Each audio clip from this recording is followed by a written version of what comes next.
नमस्कार विद्यार्थी मित्रांनो, जसं आपल्याला क्रिकेटमध्ये शेवटची जी ओव्हर तेवढी महत्त्वाची असते, त्याचप्रमाणे आज आपण कंबाईनची परीक्षा द्यायला जातोय. त्यामध्ये शेवटची उजळणी आपल्याला अतिशय महत्त्वाची आहे आणि त्यासाठी ज्ञानदीप परिवार परत एकदा तुमच्या पुढे घेऊन येते मॅरेथॉनचा महासंग्राम, जे 20 ते 25 या जानेवारीतील तारखेमध्ये असणार आहे.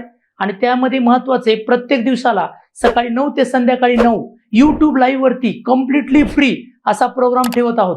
त्यामध्ये जे मोस्ट इम्पॉर्टंट टॉपिक आहेत, आयोगाला अनुसरून प्रश्न विचारण्यात येतात, ते प्रश्नांची उजळणी आणि त्याचबरोबर त्या कंटेंटची उजळणी करणार आहोत. आणि आता महत्त्वाचं, सामान्य विज्ञानाला घाबरायची गरज नाहीये. अतिशय महत्त्वाचे टॉपिक, वर्गीकरणातले व्यवस्थित मुद्दे, त्याचे उदाहरणं, तसेच गणितीय उदाहरणं आणि त्याचबरोबर जे महत्त्वाचे रिपीटेडली 18 पासून जे प्रश्न सातत्यानं बदललेत 11वी 12वी NCERT वरती टॉपिक, ते आपण इथं कव्हर करणार आहोत. म्हणून ही सिरीज बघायला विसरू नका आणि आपल्या मार्कामध्ये वाढ निश्चित होईल याचा फायदा तुम्ही घ्यायला विसरू नका. धन्यवाद.